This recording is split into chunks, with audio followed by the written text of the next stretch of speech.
Hello दोस्तों, मैं सौरभ आपका स्वागत करता हूं मेरे चैनल कोडिंग वर्ल्ड में, जहां हम बड़े ही आसान तरीके से सी प्रोग्रामिंग लैंग्वेज के बारे में सीखेंगे। सो प्लीज़ चैनल को सब्सक्राइब कीजिए, वीडियोस को लाइक कीजिए और शेयर भी कीजिए। तो चलिए देखते हैं।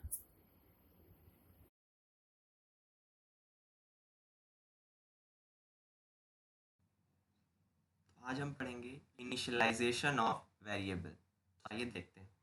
When we declare a variable, it contains undefined value known as garbage value. जब भी हम किसी वेरिएबल को डिक्लेयर करते हैं तो वो अनडिफाइंड वैल्यू को अपने पास कंटेन कर कर रखता है, जिसे गार्बेज वैल्यू के नाम से भी जाना जाता है। गार्बेज वैल्यू कोई भी वैल्यू हो सकती है जो आपके आंसर को मैनिपुलेट कर सकती है। If we want, we can assign some initial value to the variable during the declaration. अगर हम चाहते हैं तो हम अपने वेरिएबल को डिक्लेयर करते समय एक वैल्यू उसे असाइन कर सकते हैं, एक इनिशियल वैल्यू उसे असाइन करा सकते हैं। This is called initialisation of variable.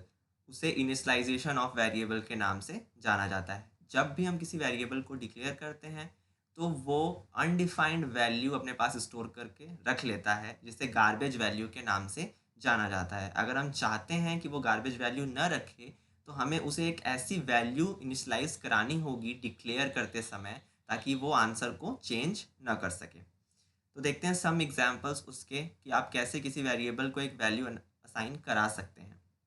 तो पहला देखते हैं, INT हमारा डेटा टाइप है। वेरिएबल डिक्लेरेशन आपने लास्ट वीडियो में देख ही लिया था। तो ये रहा हमारा वेरिएबल डिक्लेरेशन। INT A हमारा वेरिएबल डिक्लेयर कर रहा है, एक A is equal to 5। Equal to 5 का मतलब है कि हम A नाम के वेरिएबल को एक वैल्यू असाइन कर रहे हैं जो कि है 5, और उसके बाद हमें सेमी कोलन लगाकर स्टेटमेंट को वहीं पर एंड करना है। तो INT हमारा डेटा टाइप है, A हमारा वेरिएबल है। लास्ट वीडियो में हमने देखा था कि वेरिएबल डिक्लेयर कैसे होता है। यहाँ पर इनिशलाइज कैसे करेंगे। इनिशलाइज का मतलब है कि एक वेरिएबल को एक वैल्यू असाइन कैसे करेंगे, उसे देंगे कैसे। तो A नाम के वेरिएबल को हमने 5 वैल्यू दी है, यानी कि 5 एक नंबर है जो कि A नाम के वेरिएबल को दिया गया है। दूसरा है फ्लोट। फ्लोट एक डेटा टाइप। कॉस्ट हमारा वेरिएबल, जिसको हमने 50.55 नंबर उसको कॉस्ट को दिया है, तो ये भी असाइन कर रहा है। नेक्स्ट है आपका कैर, एक डेटा टाइप। CH हमारा वेरिएबल जो कि सिंगल कैरेक्टर को रखता है, तो ये हमारा A है जो कि सिंगल कैरेक्टर को रखता है। एक चीज़ याद रखिएगा कि जब हम किसी कैरेक्टर टाइप के वेरिएबल को एक असाइन कर रहे होते हैं एक वैल्यू, तो उसे हमेशा सिंगल कोट्स के अंदर रखा जाता है। जब भी कोई डेटा सिंगल कोट्स के अंदर रखी जाएगी तो वो कैरेक्टर बन जाएगी, और उसे डबल कोट्स के अंदर रखा जाएगा तो वो स्ट्रिंग के नाम से जाना जाएगा। तो यहाँ पर हमें सिर्फ एक सिंगल कैरेक्टर रखने की सुविधा है, इसलिए हम यहाँ पर इसे सिंगल कोट्स के अंदर रख रहे हैं। तो ये रहा आपका इनिशलाइजेशन ऑफ वेरिएबल। जब हम किसी वेरिएबल को डिक्लेयर करते हैं तो हमें उसके बाद उसे असाइन भी करनी होती है एक वैल्यू, जिससे कि वो गार्बेज वैल्यू को स्टोर करके ना रखे अपने पास। चलिए नेक्स्ट देखते हैं expressions. An expression is a combination of operators, constants, variables and functions calls. जो हमारा एक्सप्रेशन है वो कई प्रकार की चीज़ों से मिलकर बना होता है, कॉम्बिनेशन होता है। ऑपरेटर्स का, कांस्टेंट वैल्यूज़ मतलब जो फिक्स वैल्यूज़ होंगी, वेरिएबल्स का, एंड फंक्शन कॉल का। The expression can be arithmetical, logical and relational. वो अर्थमेटिकल भी हो सकता है। अर्थमेटिकल मतलब जहाँ पे हम जोड़, घटाना, गुणा, भाग ये सारी चीज़ें करते हैं। लॉजिकल भी हो सकता है। लॉजिकल में हम ये बताते हैं वो बराबर है, बराबर नहीं है, ये सारी चीज़ें। और रिलेशनल में कि वो उससे छोटा है, उससे बड़ा है, ये सारी चीज़ों। तो ये कॉम्बिनेशन होता है ऑपरेटर, कांस्टेंट, वेरिएबल्स, इन सभी चीज़ों का, उसे हम बोलते हैं एक्सप्रेशंस। तो देखते हैं एक्सप्रेशंस के बारे में। तो सम एग्जांपल ऑफ एक्सप्रेशंस, तो यहाँ पर आपके सामने 4 एग्जांपल हैं एक्सप्रेशंस के। तो पहला क्या है, x प्लस वाई। एक्स प्लस वाई में आपको एक ऑपरेटर देखने को मिल रहा है जिसे अर्थमेटिक ऑपरेशन करने के लिए बनाया गया है। तो x प्लस वाई मतलब x की वैल्यू के साथ y की वैल्यू को जोड़ा जा रहा है, इसलिए इसे अर्थमेटिक ऑपरेशन बोला जा रहा है। तो इस पूरे को आप एक्सप्रेशन के नाम से बुला सकते हैं। उसके बाद x ग्रेटर देन y, ये आपका रिलेशनल एक्सप्रेशन है। रिलेशनल का मतलब है कि ये रिलेशन बता रहा है कि x की वैल्यू बड़ी है y से, तो इसे रिलेशनल ऑपरेशन के नाम से जाना जा रहा है। नेक्स्ट है आपका a double equal to b. इसका मतलब है कि ए की जो वैल्यू है वो बी के वैल्यू के बराबर है, तो उसे लॉजिकल ऑपरेशन के नाम से जाना जा रहा है। नेक्स्ट है आपका फंक्शन। एक फंक्शन है जिसे काम करने के लिए बुलाया जा रहा है, मतलब फंक्शन को कॉल किया जा रहा है। तो लास्ट आपका है function call, function x comma y, यानी कि हम अपने फंक्शन को बुला रहे हैं काम करने के लिए, यानी फंक्शन को कॉल किया जा रहा है। तो ये सब आपके एक्सप्रेशंस के नाम से जाने जाते हैं, जहाँ पर arithmetic operations, relation operations, logical and function call हो रहे होंगे। ये सभी चीज़ें एक्सप्रेशन के नाम से जानी जाएंगी। अब आगे देखते हैं स्टेटमेंट्स। अब स्टेटमेंट्स क्या होते हैं? In C programming language instructions are written in the form of statements. C programming language में जब भी हम कोई इंस्ट्रक्शंस देते हैं, इंस्ट्रक्शंस हम कोडिंग भी बोल सकते हैं, जब भी हम कोडिंग करते हैं या इंस्ट्रक्शंस देते हैं तो उसे हमेशा स्टेटमेंट के रूप में लिखा जाता है। तो प्रोग्रामिंग की लैंग्वेज में उसे स्टेटमेंट्स बोला जाता है। A statement is a executable part of the program. जो हम स्टेटमेंट्स दे रहे हैं अपने कंप्यूटर को, वो सारे के सारे हमारे एग्जीक्यूटेबल पार्ट हैं, मतलब वो हिस्सा जो कि हमारे प्रोग्राम का एग्जीक्यूट होगा उसे हम स्टेटमेंट के नाम से बुला सकते हैं। तो सम स्टेटमेंट्स जो आपके सामने हैं, कुछ स्टेटमेंट्स उनको देख लेते हैं। पहला आपका क्या है? Expression statements. अभी जो आपने एक्सप्रेशन देखा उन्हीं को एक्सप्रेशन स्टेटमेंट्स भी बोला जाता है, अभी हम आगे इसे और समझेंगे। दूसरा है कंपाउंड स्टेटमेंट, इसे भी हम आगे देखेंगे। तीसरा है सिलेक्शन स्टेटमेंट, ये सब चीज़ें आपको आगे देखने को मिलेंगी। नेक्स्ट आइट्रेटिव और नेक्स्ट जंप स्टेटमेंट। तो ये आपके 5 प्रकार के स्टेटमेंट्स हैं जो कि सी में यूज़ किए जाते हैं।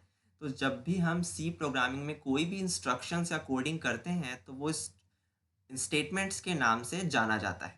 तो आपके पास कुछ स्टेटमेंट्स के नाम हमने लिख के आपको दिखा दिए हैं, तो वो आप याद कर लीजिएगा। आगे देखते हैं। अब आते हैं एक्सप्रेशन स्टेटमेंट्स पे। अब एक्सप्रेशन स्टेटमेंट जो है वो आपके सामने है।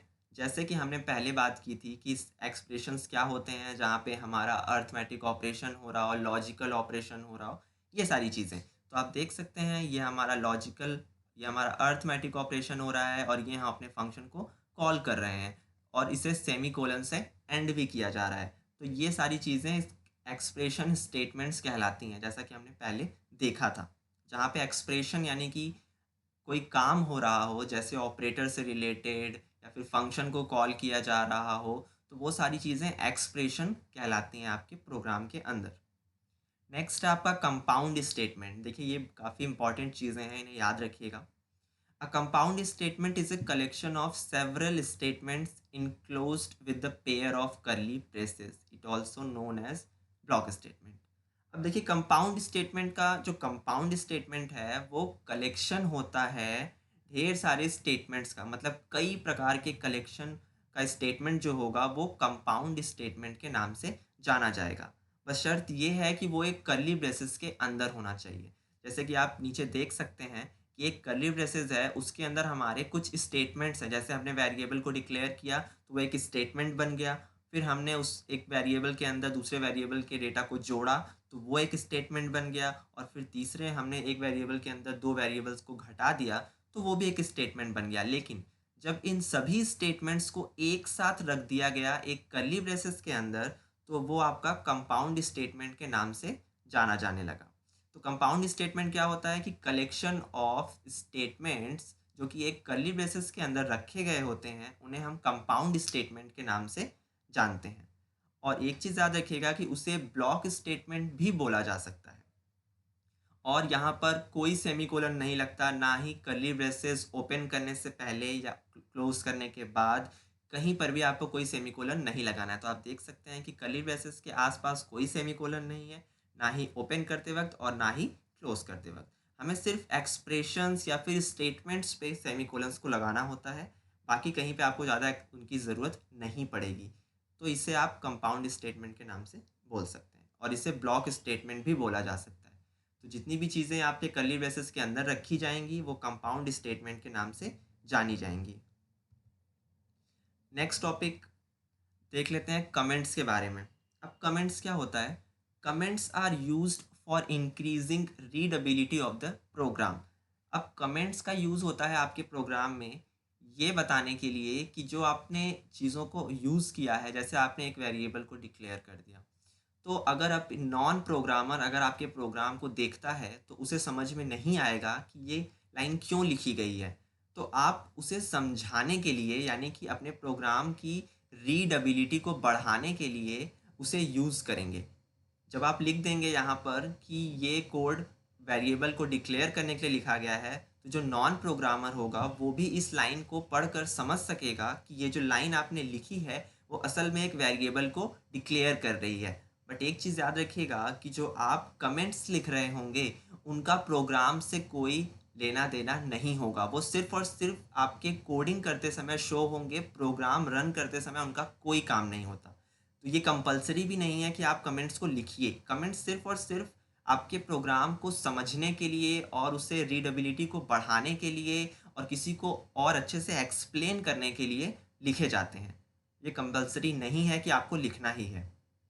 They explain the purpose of this statement and they are helpful to understand the program. ये हमारी मदद करते हैं प्रोग्राम्स को समझने के लिए, और ये हमारा जो पर्पस होता है प्रोग्राम को बनाने का या लाइंस या स्टेटमेंट्स को लिखने का, वो हमें आसानी से समझ में आ जाता है। अब देखिए कमेंट्स लिखे कैसे जाते हैं। Comments are written inside the forward slash asterisk and asterisk forward slash. तो जब भी कोई कमेंट आपको लिखना होगा तो आपको इन दोनों के बीच में अपने डेटा को लिखना होगा, जो कि कमेंट्स के रूप में शो होगा आपके कोडिंग के अंदर।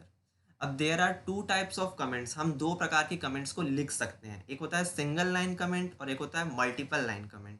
मतलब आप अपने कमेंट को एक सिंगल लाइन में भी लिख सकते हैं और अपने कमेंट को एक से ज़्यादा लाइन में भी लिख सकते हैं। तो आप यहाँ पे एग्जांपल देख सकते हैं कि हमें पहले अपने एस्ट एस और बैकवर्ड स्लैश फिर एस्ट्रिक, उसके बाद अपने कोड को लिखना है, यानी कि जिस चीज़ को हम शो कराना चाहते हैं वो लिखना है और फिर इसे क्लोज करना है। ये हमारा सिंगल लाइन कमेंट के नाम से जाना जाएगा। फिर दूसरा हमारा है मल्टीपल लाइन कमेंट। फिर से आपको अपने कमेंट सेक्शन को ओपन करना है और फिर अपने डेटा को लिख कर फिर उसे यहीं पर क्लोज कर देना है। तो ये हमारा मल्टीपल लाइन कमेंट्स होगा। तो इस तरीके से आप अपने प्रोग्राम की रीडबिलिटी को बढ़ाने के लिए कमेंट्स का यूज़ कर सकते हैं, ताकि जब भी कोई नॉन प्रोग्रामर आपके कोड्स को देखे तो वो समझ सके कि ये जो लाइन आपने लिखी है वो किस यूज़ के लिए लिखी जा रही है, या फिर आप उसे किसी को समझाने के लिए भी यूज़ कर सकते हैं। तो ये इस तरीके से आप अपने प्रोग्राम्स के अंदर कमेंट्स को यूज़ कर सकते हैं। आई होप आपको ये वीडियो अच्छा लगा होगा और चीज़ें आपको क्लियर समझ में आ रही होंगी। अगर कोई प्रॉब्लम होती है तो आप कमेंट कर सकते हैं या फिर मेल के थ्रू भी हमें मेल बता सकते हैं।